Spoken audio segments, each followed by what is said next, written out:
Good afternoon, everyone. Thank you all for joining. In this presentation, we'll be looking at the origin of multi-waveband flares in 3C454.3. The relative location of 3C454.3 to our Milky Way is here, and it is situated at a redshift of 0.859. Now, blazars are a subclass of radio-loud active galactic nuclei. They exhibit extremely high variability across different wavebands in different timescales.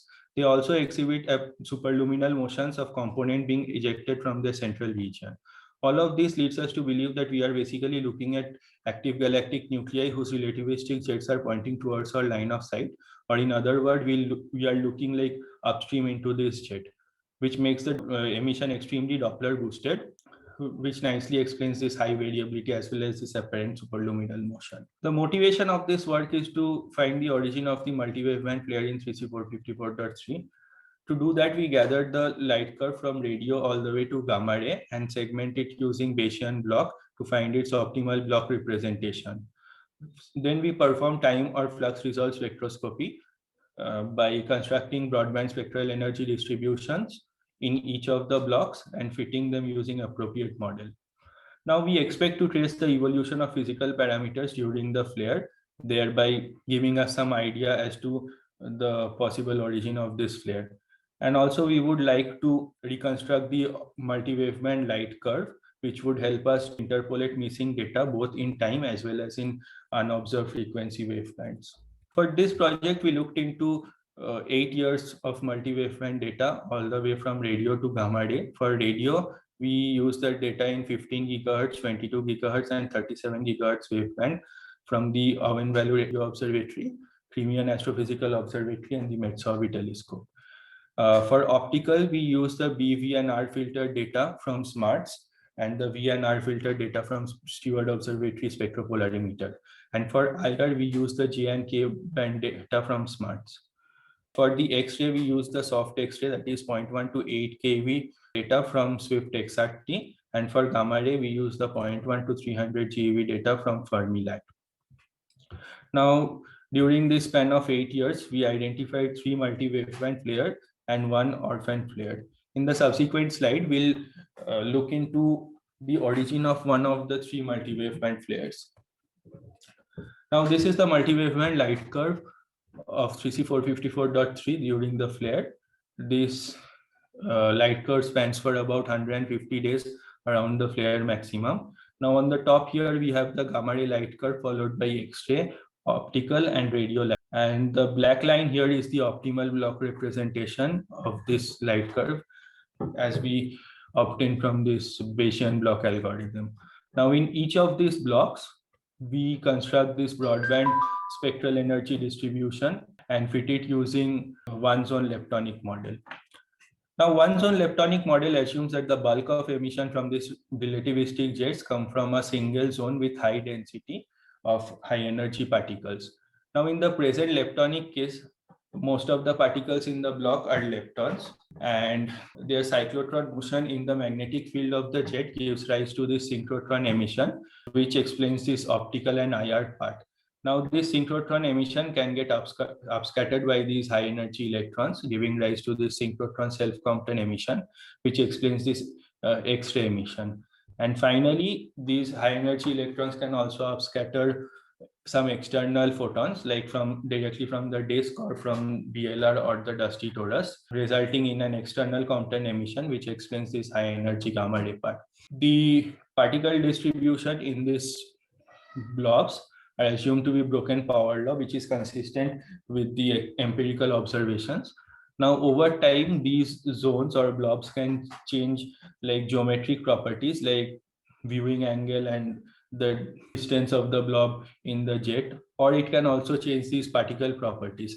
I mean, any of these can give rise to this flare, and we'll see which of these two is a better scenario.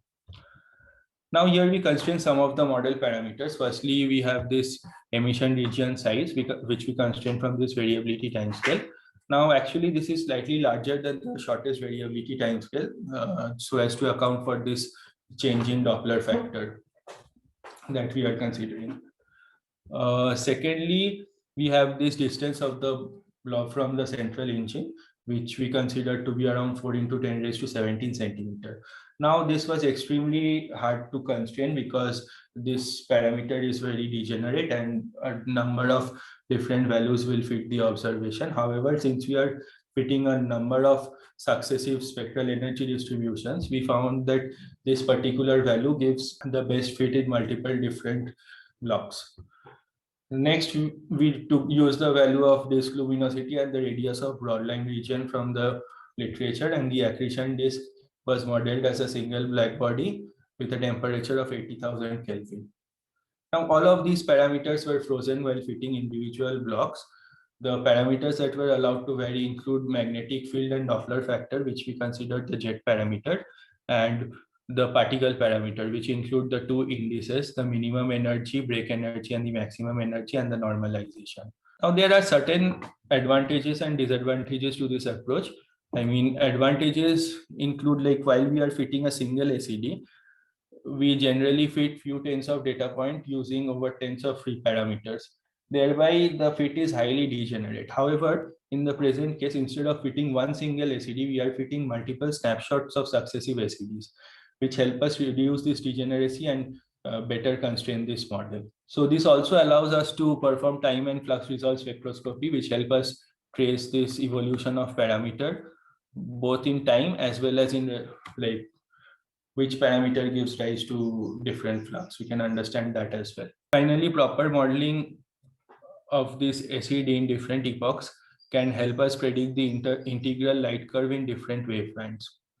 Now, some drawback includes that we cannot account for the thermodynamic evolution of the blob and the longitudinal motion of the blob down the jet. Now, this is mostly because of this sparse availability of data. If we had more data, possibly we could constrain these as well.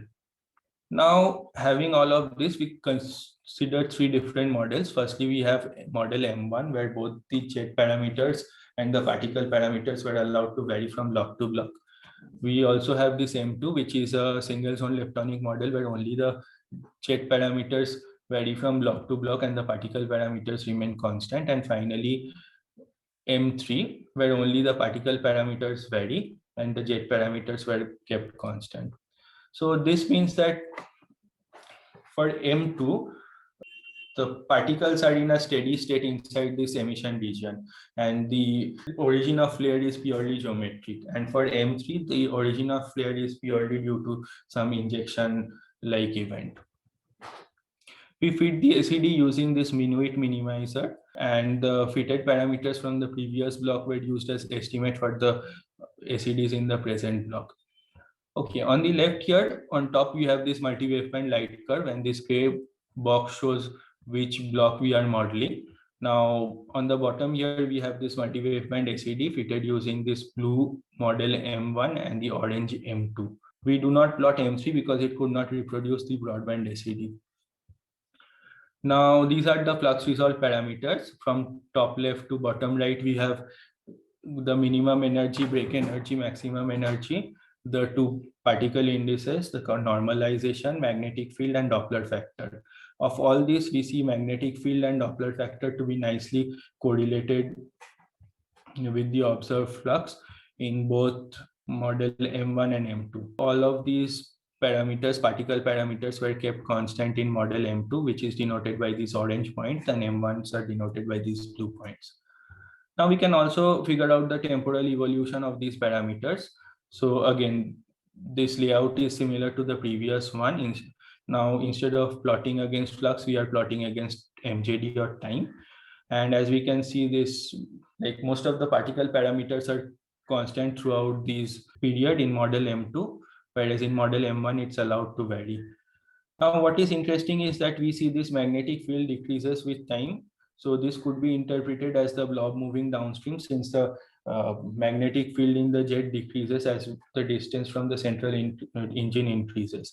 Now we also see this nice correlation of Doppler factor with the flare, which leads us to believe that this Doppler factor could act as a possible origin of this flare.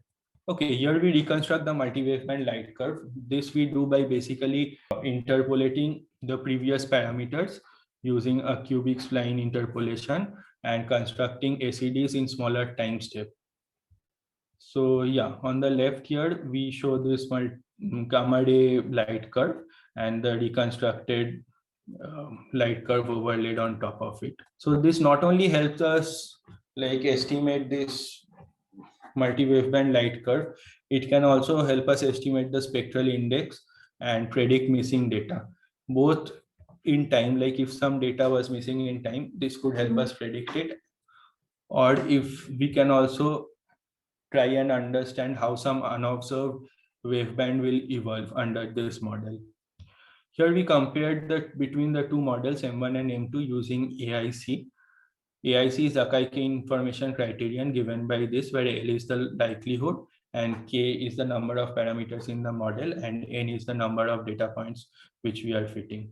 Now, the way this works is AIC rewards model for better fitting the data and penalizes it for having more parameters. While comparing between two models, we favored the one with lower AIC.